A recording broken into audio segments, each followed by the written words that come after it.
At this moment, you could be anywhere, doing anything. Instead, you sit alone before a screen. So what's stopping us from doing what we want, being where we want to be? Each day we wake up in the same room and follow the same path to live the same day as yesterday. Yet at one time, each day was a new adventure. Along the way, something changed. Before our days were timeless, now our days are scheduled. Is this what it means to be grown up? To be free? But are we really free? Food, water, land, the very elements we need to survive are owned by corporations.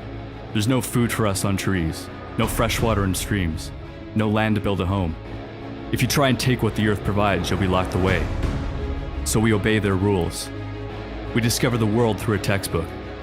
For years we sit and regurgitate what we're told, tested and graded like subjects in a lab, raised not to make a difference in this world, raised to be no different. Smart enough to do our job, but not to question why we do it. So we work and work, left with no time to live the life we work for. Until a day comes when we are too old to do our job. It is here we're left to die. Our children take our place in the game. To us, our path is unique, but together we are nothing more than fuel. The fuel that powers the elite who hide behind the logos of corporations. This is their world, and their most valuable resource is not in the ground. It is us.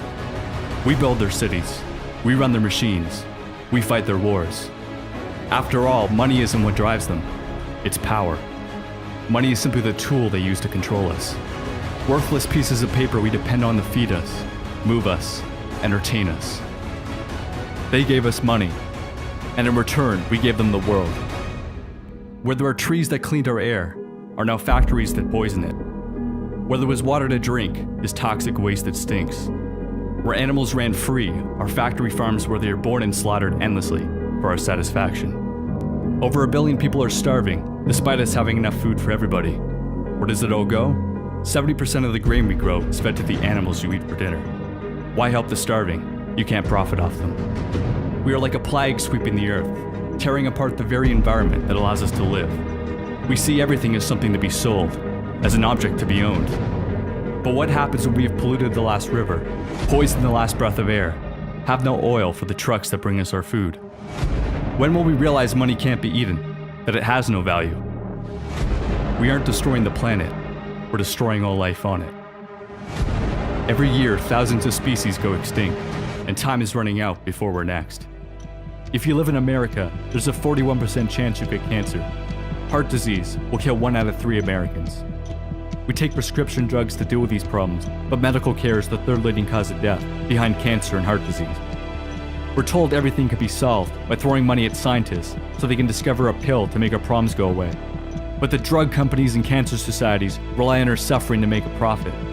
We think we're running for a cure, but really we're running away from the cause. Our body is a product of what we consume, and the food we eat is designed purely for profit. We fill ourselves with toxic chemicals, the bodies of animals infested with drugs and diseases. But we don't see this. The small group of corporations that own the media don't want us to. Surrounding us with a fantasy we're told is reality. It's funny to think humans once thought the Earth was the center of the universe. But then again, now we see ourselves as the center of the planet. We point to our technology and say we're the smartest. But do our computers, cars, and factories really illustrate how intelligent we are? Or do they show how lazy we become? We put this civilized mask on, but when you strip that away, what are we? How quickly we forget only within the past 100 years did we allow women to vote, allow blacks to live as equals. We act as if we're all-knowing beings, yet there's much we fail to see. We walk down the street ignoring the little things, the eyes who stare, the stories they share, seeing everything as a background to me. Perhaps we fear we're not alone, that we're a part of a much bigger picture. But we fail to make the connection. We're okay killing pigs, cows, chickens, strangers from foreign lands, but not our neighbors, not our dogs or cats, those we have come to love and understand. We call other creatures stupid, yet we point to them to justify our actions. But does killing simply because we can, because we always have, make it right? Or does it show how little we've learned, that we continue to act out of primal aggression, rather than thought and compassion? One day, the sensation we call life will leave us. Our bodies will rot, our valuables recollected. Yesterday's actions will remain. Death constantly surrounds us. Still, it seems so distant from our everyday reality. We live in a world on the verge of collapse. The wars of tomorrow will have no winners. For violence will never be the answer. It will destroy every possible solution. If we all look at our innermost desire, we will see our dreams are not so different. We share a common goal, happiness. We tear the world apart looking for joy, without ever looking within ourselves. Many of the happiest people are those who own the least. But are we really so happy with our iPhones, our big houses, our fancy cars? We've become disconnected, idolizing people we've never met. We witness the extraordinary on screens, but ordinary everywhere else. We wait for someone to bring change, without ever thinking of changing ourselves.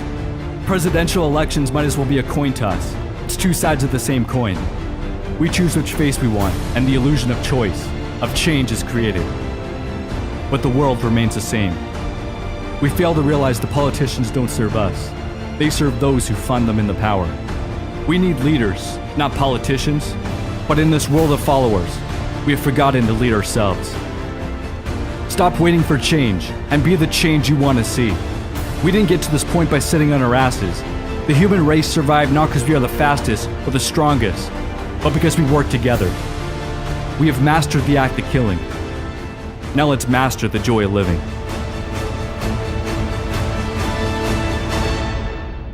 This isn't about saving the planet. The planet will be here, whether we are or not. Earth has been around for billions of years. Each of us will be lucky to last 80. We are a flash in time, but our impact is forever. I often wish I lived in an age before computers, when we didn't have screens to distract us. But I realize there's one reason why this is the only time I want to be alive. Because here today we have an opportunity we never had before. The internet gives us the power to share a message and unite millions around the world. While we still can, we must use our screens to bring us closer together rather than farther apart. For better or worse, our generation will determine the future of life on this planet. We can either continue to serve this system of destruction until no memory of our existence remains, or we can wake up, realize we aren't evolving upwards, but rather falling down. We just have screens in our faces so we don't see where we're heading. This present moment is what every step, every breath, and every death has led to. We are the faces of all who came before us. And now it is our turn. You can choose to carve your own path, or follow the road countless others have already taken. Life is not a movie. The script isn't already written. We are the writers. This is your story. Their story. Our story.